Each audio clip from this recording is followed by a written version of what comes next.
नमस्कार, मैं हूं संतोष। सिटी न्यूज वैन रीवा की सांध्यकालीन समाचार सेवा में आपका स्वागत है। पेश हैं आज की मुख्य खबरें। संभाग के सभी जिलों में अंकुर अभियान के तहत पौधारोपण लगातार किया जा रहा है। पौधारोपण का महाअभियान आज दृष्टिबाधित मूक बहादुर विद्यालय में आयोजित किया गया, जहां रीवा संभाग आयुक्त Anil Suchari, ADGP Rewa zone KP Venkateshwar Rao, collector Manoj Pushp, police अधीक्षक नवनीत बसीन, निगम आयुक्त मृणाल मीणा सहित अन्य अधिकारियों ने वृक्षारोपण किया। बता दें कि पर्यावरण की सुरक्षा के लिए जन सहयोग से पौधारोपण का महाअभियान आयोजित किया गया है। संभाग के सभी नगरीय व ग्रामीण निकायों में आज एक साथ पौधारोपण किया गया। कमिश्नर ने कहा कि अंकुर अभियान के अंतर्गत पौधारोपण को जन आंदोलन बनाकर ही अंकुर अभियान के लक्ष्य को पूरा किया जाएगा। पौधारोपण महाअभियान के लिए सभी ग्राम पंचायतों में तथा नगरीय निकाय के प्रत्येक वार्ड में पौधारोपित किए जा रहे हैं। इस दौरान उन्होंने पौधों के सुरक्षित रखने की भी बात कही है। अंकुर अभियान की शुरुआत तो पूर्व से ही थी, परंतु आज पूरे संभाग में एक साथ 2 बजे वृहद रूप से वृक्षारोपण का कार्यक्रम किया जा रहा है और लगभग 2.5 लाख से 3 लाख पेड़ लगाने का आज टारगेट रखा है और सभी जगह पंचायतों में, स्कूलों में, सभी जगह ये वृक्षारोपण का कार्यक्रम चल रहा है और हमारा ग्रुप भी बना हुआ, उस पर भी मैं लगातार देख रहा हूँ। लोग अपनी फ़ोटो अपडेट कर रहे हैं, अपलोड कर रहे हैं, लोगों में उत्साह है। और इसके साथ साथ जैसा कि आप जानते हैं 13 से 15 तक हर घर तिरंगा अभियान भी हमारा माननीय प्रधानमंत्री जी के नेतृत्व में और माननीय मुख्यमंत्री जी के मार्गदर्शन में चल रहा है, तो उसको भी लेकर जन जागरूकता हम लोग इसमें फैला रहे हैं ताकि सभी लोग इस जो अमृत महोत्सव के दौरान हमें हर घर तिरंगा अभियान में घर घर में तिरंगा लगाना है, जो हमारी आन बान शान का प्रतीक है, हमारी आज़ादी का प्रतीक है और उसको घर घर तक ले जाना है। तो अंकुर अभियान और हर घर तिरंगा अभियान को हमने एक साथ जोड़ा है। आज अंकुर अभियान के तहत वृक्षारोपण कर रहे हैं और हर घर तिरंगा अभियान के तहत हम आज जागरूकता फैला रहे हैं। पौधों की सुरक्षा को लेकर भी कुछ गाइडलाइन? पौधों की सुरक्षा के लिए ही ये अंकुर अभियान है। इसमें ये सुनिश्चित किया जा रहा है कि जो पौधा लगाए उसको वो अपने बच्चों की तरह पाले भी, क्योंकि आप जानते हैं कि पौधा शुरुआत में जैसे शिशु को बहुत अधिक केयर की ज़रूरत होती है, उसी प्रकार हर पौधे को भी शुरुआत में बहुत अधिक केयर की आवश्यकता होती है। आज जैसे ये इस महाविद्यालय में जो वृक्षारोपण हो रहा है, यहाँ के प्रिंसिपल साहब ने इसमें काफ़ी आगे बढ़ के अपना भाग लिया है और उनका ये कहना है कि हम जितने भी यहाँ पौधे लगाएंगे उनको सुरक्षित रखेंगे और पानी वगैरह की सब व्यवस्था करेंगे। तो हमारा उद्देश्य भी यही है कि जितने हम पेड़ लगाएं या पौधे लगाएं उसको हम सुरक्षित रख पाएँ। हमारा इसीलिए ज़्यादा जो जोर है वो इसी पे है कि जितने भी पौधे लगाइए उनको सुरक्षित कर सकें। बहुत अधिक पौधे लगाएं और हम ना देख पाएँ, ये वृक्षारोपण का वो ध्येय नहीं है। ध्येय ये है कि आप पौधे लगाइए, पौधे की परवरिश करिए और उसको वृक्ष बनाइए। तो आप सभी से भी मेरा आह्वान है कि आज इस वृक्षारोपण कार्यक्रम में आप भी अपनी सहभागिता सुनिश्चित करें और आज जो यहाँ वृक्षारोपण है एक एक वृक्ष आप सब भी यहाँ रोपित करें। धन्यवाद। बचपन के प्यार के लिए पत्नी ने पति को किया कुर्बान। रीवा में 1 साल पूर्व हुई युवक की हत्या का पुलिस ने बेहद ही चौंका देने वाला खुलासा किया है। पुलिस के खुलासों में हत्या करने वाला कोई और नहीं बल्कि मृतक की पत्नी थी, जिसने इस हत्याकांड को अपने प्रेमी के साथ मिलकर अंजाम दिया था। दरअसल ये खुलासा उस वक्त हुआ जब पुलिस द्वारा सागर भेजे गए बिसरा की जांच रिपोर्ट आई, जिसमें यह स्पष्ट हुआ था कि युवक को शराब के साथ जहर मिलाकर पिलाया गया था। पुलिस ने फिलहाल मृतक की पत्नी और उसके प्रेमी को गिरफ्तार कर लिया है, जिनके विरुद्ध हत्या की धारा 302 का अपराध दर्ज कर न्यायालय से जेल भेजा गया है। दरअसल हत्या की घटना रीवा शहर के विश्वविद्यालय थाना क्षेत्र स्थित अजगरा गांव की है, जहां ठीक 1 वर्ष पूर्व 12 अगस्त 2021 को अजगरा निवासी राजू साकेत नाम के व्यक्ति की मौत हो गई थी। युवक की मौत पर परिजनों ने हत्या का संदेह भी जाहिर किया था, जिस पर पुलिस ने शव का पीएम कराया तो पता चला कि युवक की मौत जहर का सेवन करने से हुई थी, लेकिन जहर उसने खुद पिया या पिलाया गया, इस बात का पुलिस पता नहीं लगा पाई थी। इस मामले में पुलिस द्वारा मृतक का बिसरा जांच के लिए सागर भेजा गया, जहां से आई रिपोर्ट में स्पष्ट हुआ कि युवक की मौत शराब के साथ मिलाई गई जहर के सेवन करने से हुई थी। फिर क्या था? पुलिस ने इस मामले की एक बार फिर से जांच शुरू की तो चौंका देने वाले सच सामने आ गया। पुलिस ने बताया कि युवक की मौत के मामले में नए सिरे से शुरू की गई जांच के दौरान पता चला कि मृतक की पत्नी का उसी के मायके स्थित गांव में रहने वाले संदीप साकेत से प्रेम प्रसंग चल रहा था। पुलिस ने प्रेमी और प्रेमिका की पूरी कुंडली खंगाली तो सामने आया कि ये प्रेम प्रसंग शादी के पहले का है। फिर क्या था, पुलिस ने बिना समय गंवाए दोनों को हिरासत में लेकर जब पूछताछ की तो दोनों ने अपना जुर्म स्वीकार कर लिया। पुलिस को अपने दिए गए बयान में आरोपी पत्नी अर्चना ने बताया कि उसका प्रेम प्रसंग शादी के पहले से ही संदीप के साथ था। संदीप उसके बचपन का दोस्त भी था और दोनों एक दूसरे से प्यार भी करते थे, लेकिन परिजनों के दबाव में आकर अर्चना को राजू के साथ शादी करनी पड़ी थी। प्रस्तुत है रीवा वरिष्ठ पुलिस अधीक्षक नवनीत भसीन से प्राप्त जानकारी के अनुसार। विश्वविद्यालय थाना क्षेत्र ने एक ब्लाइंड मर्डर को ओपन किया है और गत वर्ष ये घटना हुई थी जब एक व्यक्ति की मृत्यु होने के पश्चात मर्ग कायम किया गया था और विभिन्न एंगल से उसकी जांच की जा रही थी। पिछले महीने जब रिपोर्ट्स प्राप्त हुई कि उसके भोजन में जहर देके उसको मारने की आशंका उसमें प्रकट की गई, उसके बाद साइबर सेल ने भी अपना होमवर्क किया, थाने की टीम लगी और इन लोगों ने बहुत शीघ्रता दिखाते हुए 2 लोगों को अरेस्ट भी किया है। मृतक की पत्नी ने पूरा घटनाक्रम जो बताया है, उसने अपने जिस व्यक्ति के साथ उनके संबंध थे उनके साथ मिलकर इस घटना को अंजाम दिया। इस प्रकार के उन्होंने घटनाक्रम पूरा बताया। उसको देखते हुए उनको अरेस्ट किया गया है 2 लोगों को और चूँकि टीम ने बहुत तत्परता दिखाई रिपोर्ट्स प्राप्त होने के पश्चात और तत्काल FIR पंजीबद्ध करके आरोपियों को राउंड अप किया है, तो इस टीम को हम लोगों ने 5,000 रुपये कैश रिवार्ड देने का घोषणा भी किया है। सर ये इन दोनों शादी भी की क्या बाद में? जब विवेचना हमारी चल रही थी उस दौरान कुछ शक के बिंदु जो जन्मे थे, वो ये भी एक बिंदु निकल के आया था कि महिला ने अपने पति की मृत्यु के पश्चात किसी व्यक्ति से विवाह किया है। वो विवाह के पश्चात उनके घर वालों ने हमको बताया कि इसमें कुछ व्यक्ति के ऊपर संदेह हमको है, तो उस पर वॉच लगातार हम रख रहे थे, जिसको आखिरी में जब रिपोर्ट प्राप्त हुई और पूछताछ दोबारा की गई तब ये बात क्लियर हुई, तो हम लोगों ने उसको तत्काल अरेस्ट कर लिया। शराब के मनमाना रेट पर एक्शन, 5 शराब दुकानों का 1 दिन के लिए लाइसेंस हुआ निरस्त, 10,000 का ठोका जुर्माना। MRP उल्लंघन की शिकायत पर सहायक आबकारी आयुक्त की जांच रिपोर्ट पर कलेक्टर ने लिया एक्शन। रीवा में सुरा प्रेमियों की जेबों में डाका डालने वाले शराब दुकान के ठेकों पर प्रशासन ने दिखाई सख्ती। शराब के ठेकों से मनमाना रेट पर शराब की बिक्री करने का कलेक्टर ने 1 दिन के लिए न सिर्फ लाइसेंस निरस्त कर दिया बल्कि सभी पर 10,000 रुपए का जुर्माना भी ठोका है। दरअसल ये कार्रवाई सहायक आबकारी आयुक्त विक्रमादित्य सांगर द्वारा की गई जांच के बाद कलेक्टर मनोज पुष्प ने की है। कलेक्टर द्वारा की गई इस कार्रवाई के बाद आबकारी दल ने आज उन सभी दुकानों को बंद करा दिया है जिनके खिलाफ ये कार्रवाई के निर्देश जारी किए गए थे। कलेक्टर मनोज पुष्प ने जानकारी देते हुए बताया कि प्रावधानों के अंतर्गत शराब दुकानों का प्रबंधन करने के लिए शासन के निर्देश हैं। उन्होंने कहा कि शराब दुकानों में MRP उल्लंघन की शिकायत आई थी, जिसकी जांच में पाया गया कि दुकानों में उल्लंघन किया जा रहा है।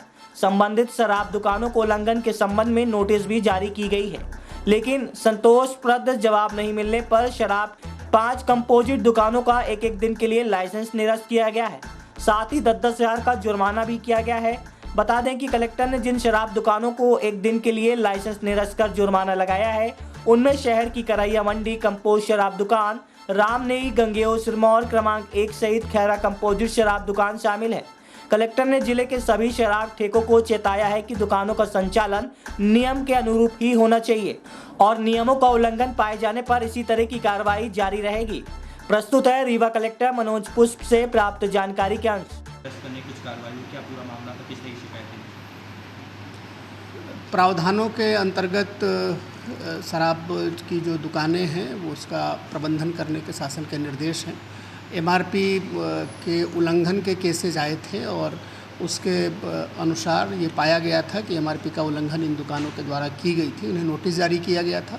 नोटिस जारी करने के बाद इनका जवाब संतोषप्रद नहीं पाया गया, तो 1 दिन के लिए इनका लाइसेंस निलंबित किया गया है और सभी दुकानदारों पर 10,000 रुपये के हिसाब से जुर्माना भी लगाया गया है। सर, आगे की शिकायतें जारी रहेंगी तो किस तरीके से कार्रवाई होगी? निश्चित रूप से शासन के जो निर्देश हैं और जो नियम हैं उनके अनुरूप कार्रवाइयाँ होंगी। जो दुकानों का संचालन है वो नियम के अनुरूप होना चाहिए। झंडा ऊंचा रहे हमारा, विजय विश्व तिरंगा प्यारा के नारों से गूंज उठा स्कूल परिसर। रीवा पुलिस का प्रयास, हर घर में फहराए तिरंगा। ट्रैफिक पुलिस ने किया स्कूली व कॉलेज बच्चों को जागरूक। पुलिस के जागरूकता अभियान का दिख रहा है असर। बता दें कि आज़ादी के अमृत महोत्सव के अवसर पर स्वतंत्रता दिवस पर घर घर तिरंगा अभियान का जागरूकता अभियान लगातार जारी है। रीवा पुलिस द्वारा लगातार चलाए जा रहे इस अभियान में आज स्कूल और कॉलेज के बच्चों को भी तिरंगे के प्रति जागरूक किया गया। बच्चों के बीच पहुंची रीवा की यातायात पुलिस ने न सिर्फ बच्चों को हर घर तिरंगा अभियान के प्रति जागरूक किया, बल्कि उन्हें तिरंगे का महत्व भी बताया। शहर के स्कूलों और कॉलेजों में पुलिस और बच्चों ने तिरंगा हाथ में लेकर झंडा ऊंचा रहे हमारा विजय विश्व तिरंगा प्यारा के नारे लगाए, जिससे पूरा स्कूल परिसर नारों से गूंजमान उठा। गौरतलब है कि आज़ादी के अमृत महोत्सव पर हर घर तिरंगा अभियान को सफल बनाने के लिए जिला प्रशासन व पुलिस प्रशासन पुरजोर कोशिश में जुटा है। बीते सप्ताह से निरंतर तिरंगा रैली निकालकर लोगों में जागरूकता फैलाई जा रही है, जिसका जीता जागता उदाहरण मंगलवार को धार्मिक जुलूस में देखने को मिला था। आज इसी अभियान में स्कूली बच्चों में तिरंगा के प्रति जागरूकता फैलाने महिला थाना पुलिस और यातायात पुलिस स्कूल और कॉलेज पहुंची और उन्हें तिरंगे का महत्व बताया। इसके संबंध में जानकारी प्रदान की गई। इस बार 15 अगस्त में पूरे देश के साथ साथ रीवा जिला तिरंगामय दिखाई देगा। प्रस्तुत है यातायात सूबेदार दिलीप तिवारी से प्राप्त जानकारी के अंश। उद्देश्य यही है कि जो यहाँ पे अभियान चल रहा है हर घर तिरंगे का, इसको सफल बनाना है। हमारे पुलिस कप्तान सर का कहना है कि हर स्कूल में जाना है, कोशिश करना है कि मैक्सिमम स्कूल कवर करना है, बच्चों से मिलना है, उनको झंडा हाथ में देना है, फहरवाना है और उनसे रिक्वेस्ट करना है कि हर परिवार में जाएं, अपने अपने परिवार में जो है झंडे का उत्सव मनाएं और हर घर में तिरंगा फहरना चाहिए। यही मकसद है। इसी उद्देश्य से आज पूरी ट्रैफिक पुलिस और मैडम थाना प्रभारी यातायात और वो थाना प्रभारी महिला मैडम है साथ में, जो कि भ्रमण कर रहे हैं। और कुछ सिक्योरिटी से संबंधित इशू होगा तो बच्चों से चर्चा करेंगे। हर संभव मदद का उद्देश्य लेकर के हम लोग आज स्कूल जा रहे हैं। मोदी जी का अभियान है कि घर घर तिरंगा, क्या है इस दौरान बच्चों को ये बताया जाता है कि तिरंगे का सम्मान कितना करना चाहिए? बताया रहे। अभी भी हमने बताया कि अपना अपना झंडा ऊंचा करो और अपने अपने झंडे का देखना, ज़मीन पर झंडा ना गिरे, संभाल करके रखना है। झंडे का सम्मान ही सर्वोच्च सम्मान है और इसका पालन किया जाएगा। सिल्वी प्लाजा में सेल्फी पॉइंट भी अभी 1-1.5 घंटे में हम लोग ऐसा सेल्फी पॉइंट बनाएंगे, अपनी जिप्सी को रखेंगे वहाँ पे। जो भी इच्छुक लोग हैं, जो भी हमारी भाई लोग हैं, बहनें हैं, जो आज कल रक्षाबंधन का त्यौहार है, बहुत सारी भीड़ सिल्वी प्लाजा में इकट्ठी होने वाली है। इस उद्देश्य की पूर्ति हेतु हम सेल्फी पॉइंट बनाएंगे सिल्वी प्लाजा में, जहाँ पे हम अपनी जिप्सी को रखेंगे। जो भी लोग इच्छुक हैं वहाँ पे आएँ, अपनी सेल्फी लें और इस त्यौहार को, हर घर तिरंगा के त्यौहार को मनाएं। भाई बहन के स्नेह का पर्व रक्षाबंधन कल, बाजारों में लौटी रौनक। बता दें कि भाई बहन के स्नेह का पर्व राखी कल मनाया जाएगा। राखी को लेकर शहर का बाजार तैयार है। दुकानों में रंग बिरंगी राखियां सज चुकी है। इसके अलावा कई कंपनियों ने भाई बहनों के मधुर रिश्तों को और प्रगाढ़ करने कई उपहार बाजार में उतारे हैं। इसके अलावा इस त्यौहार में चॉकलेट के कई पैक भी बाजार में हैं, जो बहनों के प्यार में मिठास खोलेंगे। शहर के कई स्थानों पर भाइयों की कलाइयों पर बनने वाली राखियों की दुकानें सज गई है। राखियों की खरीदारी भी शुरू हो चुकी है। फिलहाल दुकानों में वह बहनें अधिक खरीदारी कर रही हैं जिनके भाई बाहर रहते हैं। बता दें कि इस बार बहनें भाइयों की कलाइयों में रेशम वाली राखियां बांधने के साथ ही सोने चांदी की राखियों से भी भाई की कलाइयों को सजाने की तैयारी में है। राखी भाई बहन के प्यार भरा पावन पर्व है, जिसे लोग बड़े ही धूमधाम के साथ मनाते हैं। इस दिन बहनें अपने प्यारे भाइयों को राखी बांधकर इनका मुंह मीठा करती हैं, जिसके लिए बहनें बाजार में राखी अपने भाइयों की कलाइयों को सजाने के लिए दूसरों से हटकर राखियां खरीदती हैं। कोई रेशम की तो कोई भाई के पसंद की राखियां खरीदती हैं, लेकिन बदलते वक्त के साथ ही इसमें फैशन का रंग भी मिक्स होता जा रहा है, जिसकी वजह से राखियां पहले से भी कई ज़्यादा खूबसूरत और मन को लुभाने वाली आ रही हैं। वहीं ये सोने चांदी से जुड़े हुए भी मार्केट में उपलब्ध हैं, जिनकी खरीदी भी हो रही है। बता दें कि बाजार में 10 रुपये से लेकर 1000 रुपये तक की राखियां उपलब्ध हैं। वहीं आपको बता दें कि इस बार राखी बांधने के लिए रात का करना पड़ेगा इंतजार।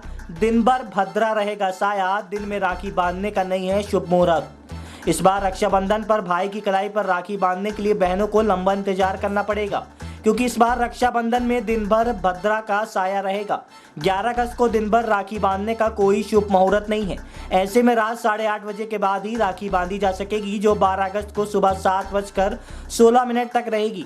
ज्योतिर्विद्यों ने बताया कि इस वर्ष रक्षाबंधन का पर्व गुरुवार 11 अगस्त को ही मनाया जाएगा, लेकिन दिन में राखी बांधने का कोई भी शुभ मुहूर्त नहीं है। ऐसे में दिन भर इंतजार के बाद ही रात 8:30 बजे के बाद बहनें अपने भाई की कलाई पर राखी बांध सकेंगी। दरअसल ये बात हम नहीं बल्कि मुहूर्त व ज्योतिर्विद्या के जानकार बताते हैं। तो सुनते हैं क्या कहना है इनका। रक्षाबंधन का जो त्यौहार है ये जो है 11 तारीख को पड़ रहा है और इसकी काफ़ी मान्यताएं हैं।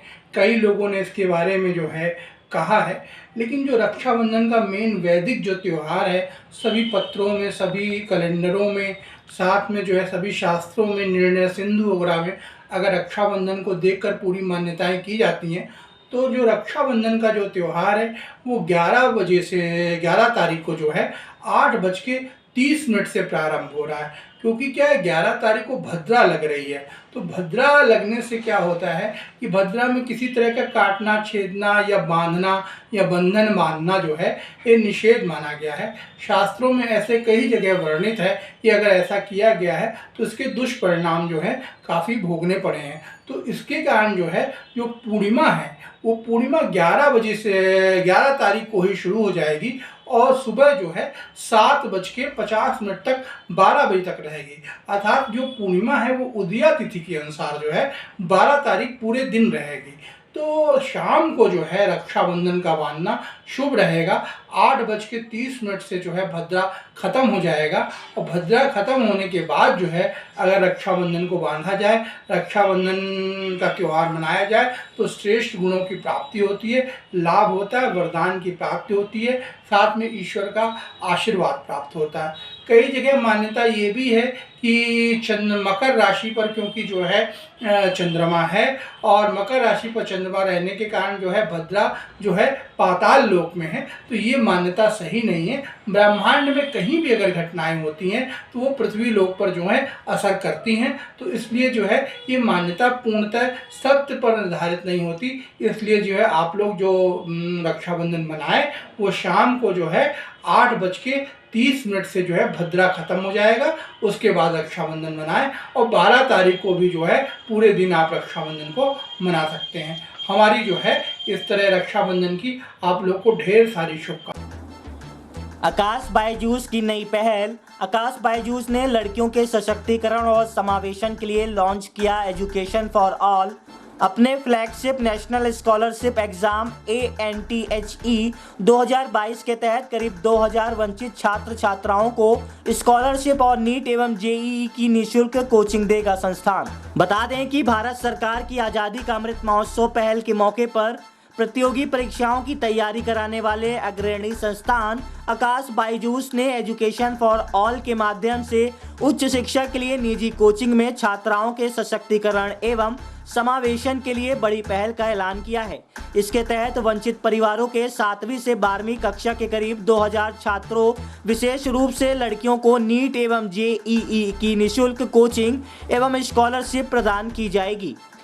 आपको बता दें कि इस प्रोजेक्ट के तहत चुने गए छात्र आकाश बायजूस की फ्लैगशिप स्कॉलरशिप परीक्षा नेशनल टैलेंट हंट एग्जाम 2022 यानी ANTHE 2022 में हिस्सा लेंगे, जिसका आयोजन 5 से 13 नवंबर के बीच ऑनलाइन एवं ऑफलाइन मोड में पूरे देश में किया जाएगा।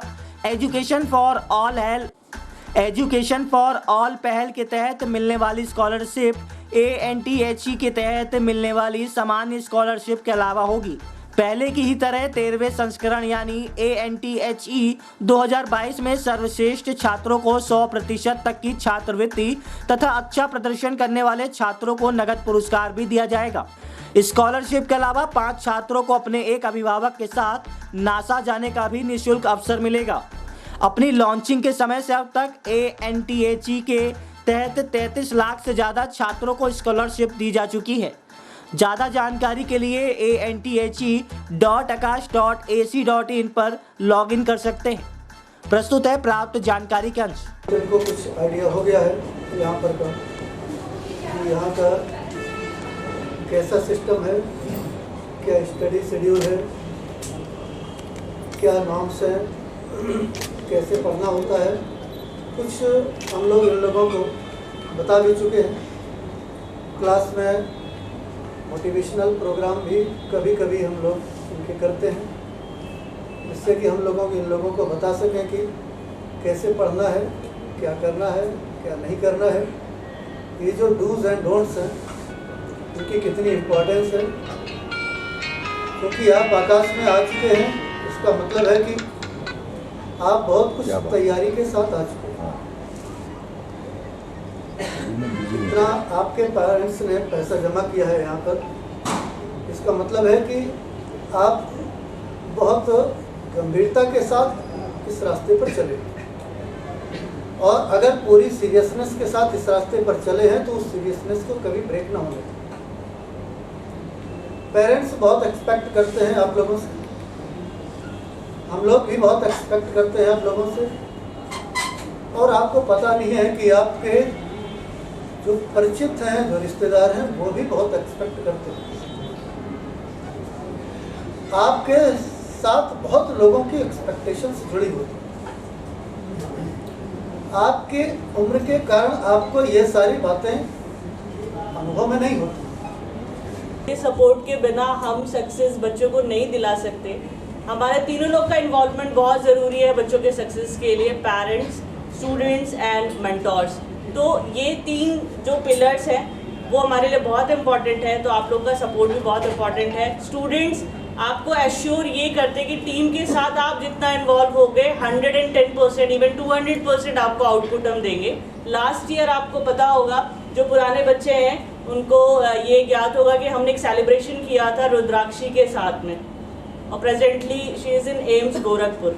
हम चाहते हैं इस साल भी हम एम्स का सिलेक्शन तो हम 100% देने जा रहे हैं, बट नाम अभी डिस्क्लोज नहीं करेंगे। बट आप लोग भी एश्योरिटी दो कि मैम एटलीस्ट इतने तो गट्स के साथ बोलो कि मैम मैं भी रिजल्ट दूंगा, आप मुझे सपोर्ट किया, we are ready to support. Thank you so much. आज की खबरों में बस इतना ही। कल हम फिर मिलेंगे कुछ नई खबरों के साथ। तब तक के लिए हमें इजाजत दीजिए। नमस्कार।